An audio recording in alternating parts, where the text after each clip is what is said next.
A tomato plant in a soundproof laboratory in Tel Aviv started screaming, not in a way any human could hear, not in any frequency that registers in the human ear, but it was screaming loudly and rapidly at 40 to 80,000 cycles per second, sending out bursts of ultrasonic clicks that a nearby moth could detect from several feet away. The scientists in the room heard absolutely nothing, but the machine did. And what artificial intelligence decoded from that signal is one of the most disturbing things researchers have uncovered about the living world around us. Because the plants were not just making noise, they were communicating. And once AI learned how to translate what they were saying, what it found out about the relationship between plants and human beings changed everything. This is not a story about fictional talking trees from a fantasy film. This is peer-reviewed science published in academic journals. Real experiments with real numbers. And the picture those numbers paint of the world we live in is going to be very hard to forget. For centuries, we built our entire understanding of the natural world on one comfortable assumption. Plants are passive. They sit in soil. They absorb sunlight. They grow. They do not feel, do not respond, do not communicate, and they certainly do not notice us.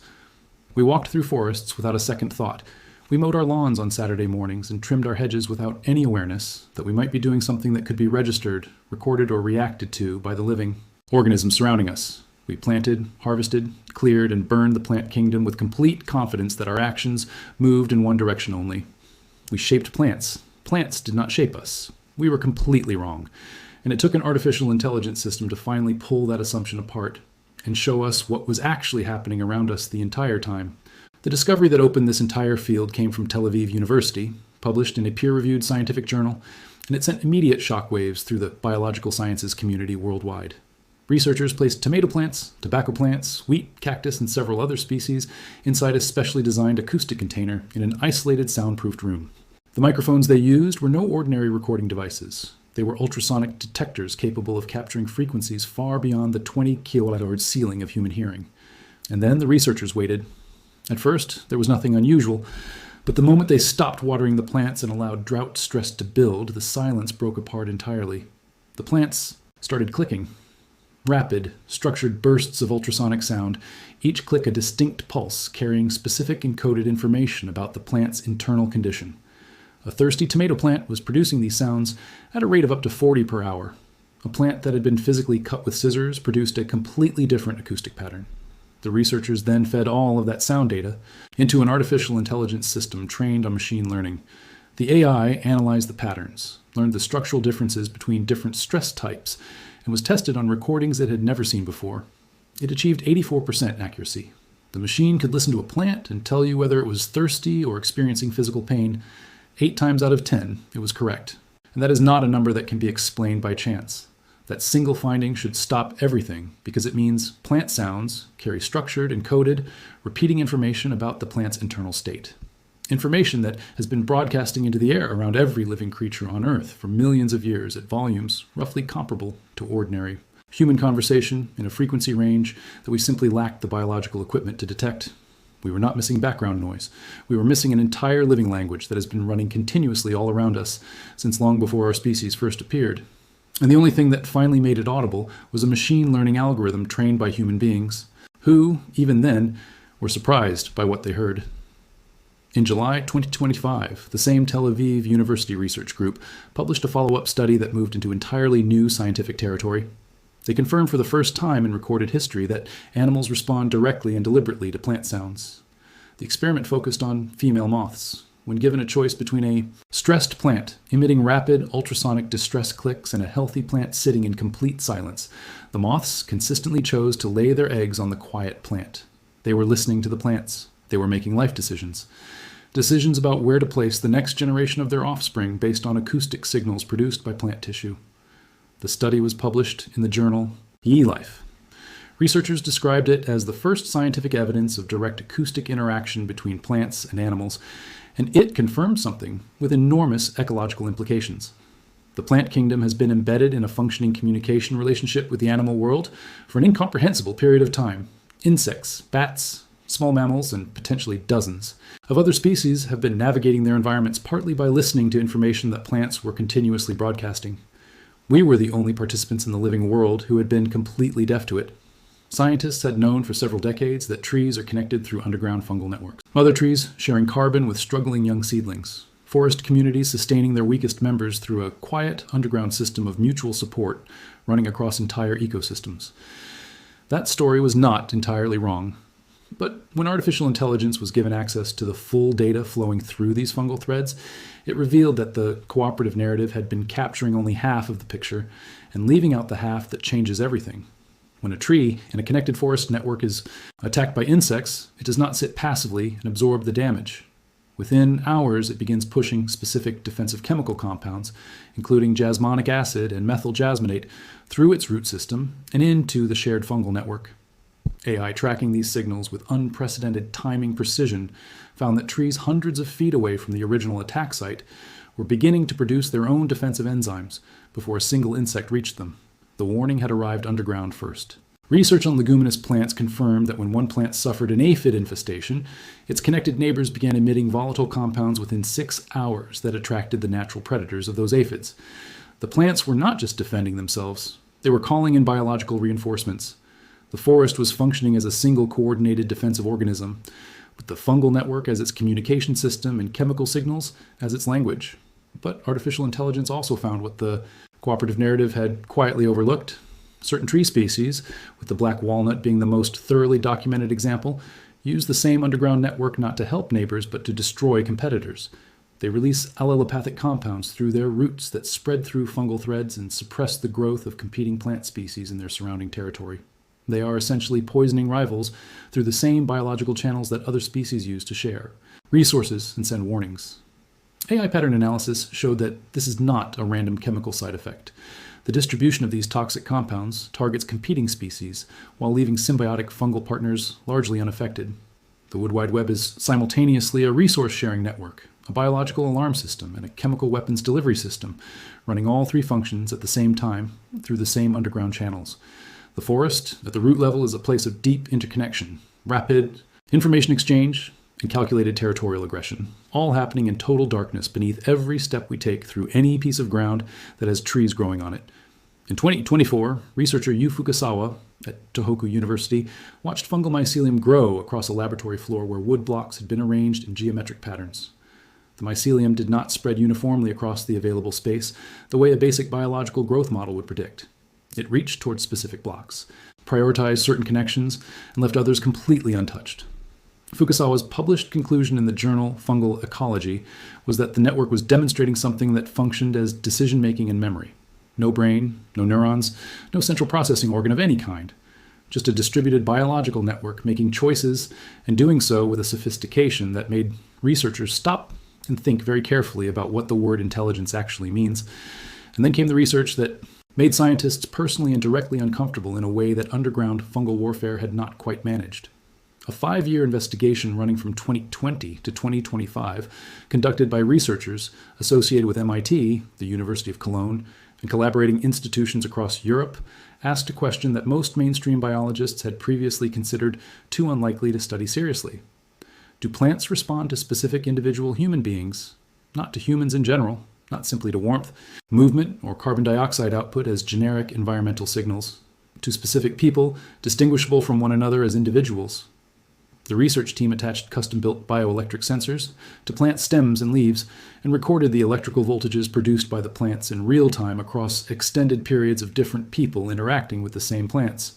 A deep learning artificial intelligence processed all of that bioelectric signal data.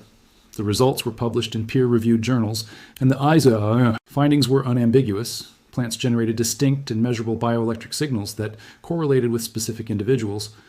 The machine learning classification system achieved 66% accuracy in identifying which particular person was near the plant, based solely on what the plant's electrical activity was doing. At chance level, that score would be 50% or lower. The gap is statistically significant and reproducible. A follow-up study used a ResNet 50 deep learning architecture, converting plant bioelectric data into visual spectrograms and training the network to classify human emotional states based purely on the plant's electrical response. The system achieved 97% accuracy in reading human emotional states through the plant's bioelectric output. The plants were not just detecting who was standing near them.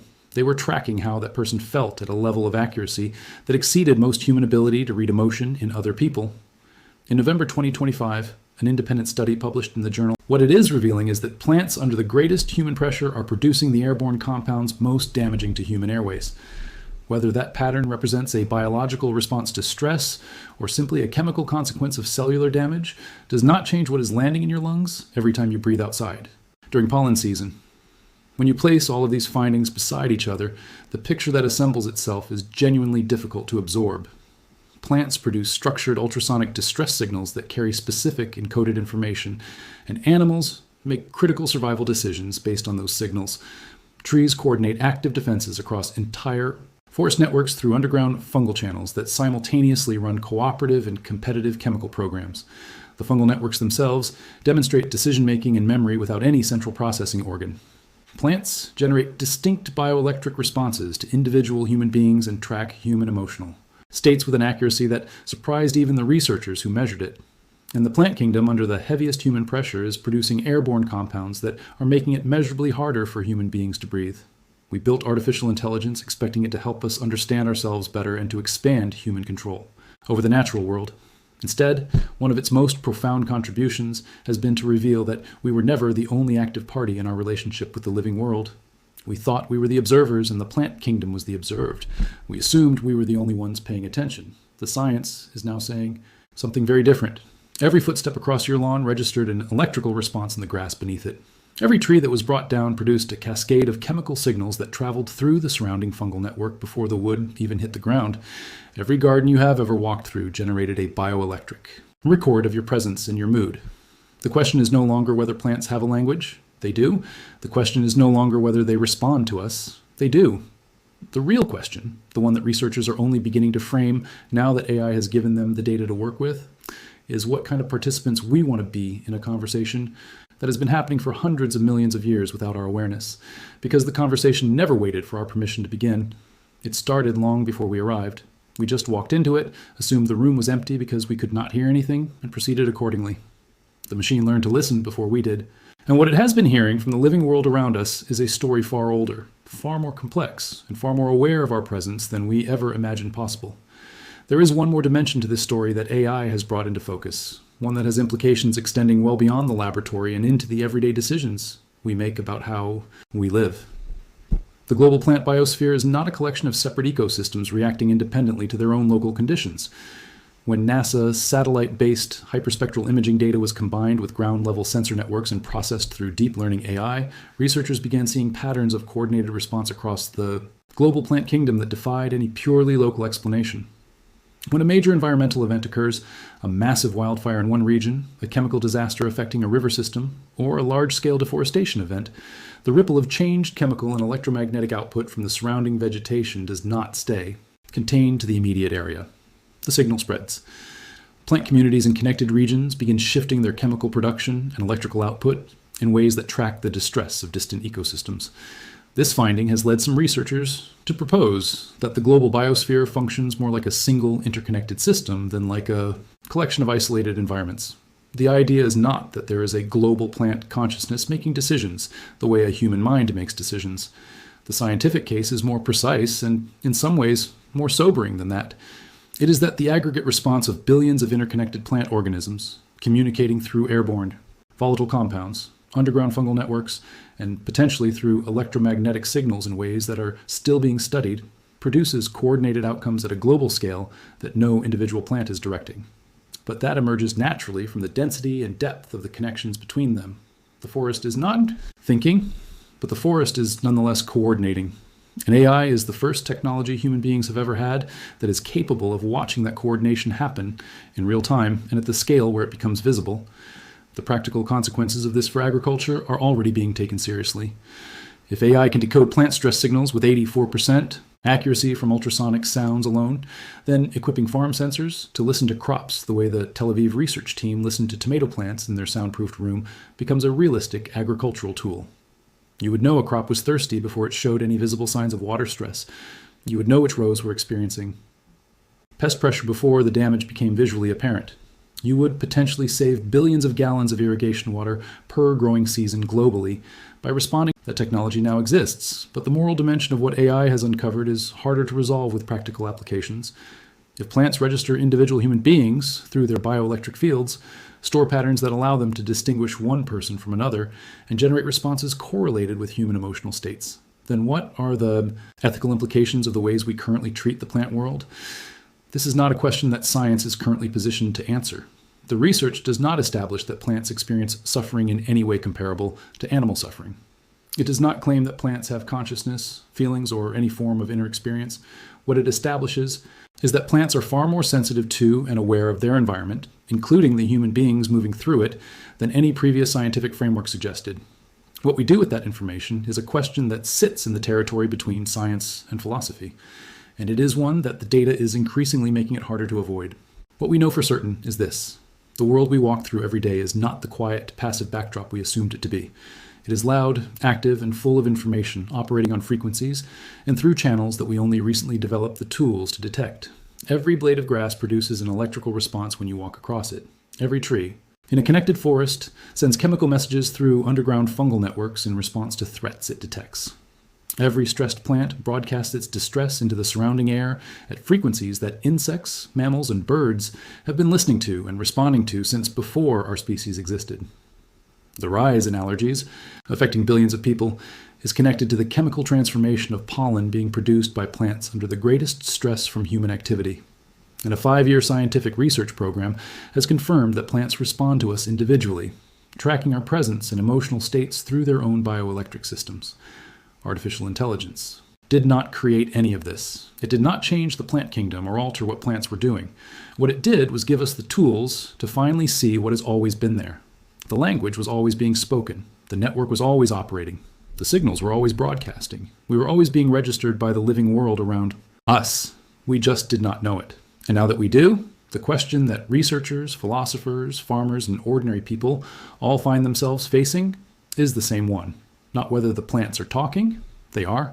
Not whether they respond to us, they do. The question is what we are going to say back. We have spent the entirety of human history behaving as if the living world was a stage and we were the only actors on it. Everything else was scenery, the plants were decoration, the forests were resources, and the soil was a medium for growing things we wanted. AI has dismantled that framework in under a decade of serious research. It turns out we were never the only actors. We were not even the loudest ones. The plants have been performing their own elaborate, ancient, deeply interconnected drama around us the entire time. In frequencies we could not hear, through channels we could not see, at scales we could not comprehend. We built artificial intelligence to help us dominate a silent world. Instead, it revealed that the world was never silent. It was screaming. And for the first time in the history of our species, we have the technology to hear exactly what it is saying. What we choose to do with that hearing is the question that defines what comes next. Not for the plant kingdom. It has been adapting and surviving and communicating for 400 million years without our help. For us, for the species that is just now, at this very late stage, learning to listen to the world it has always lived in.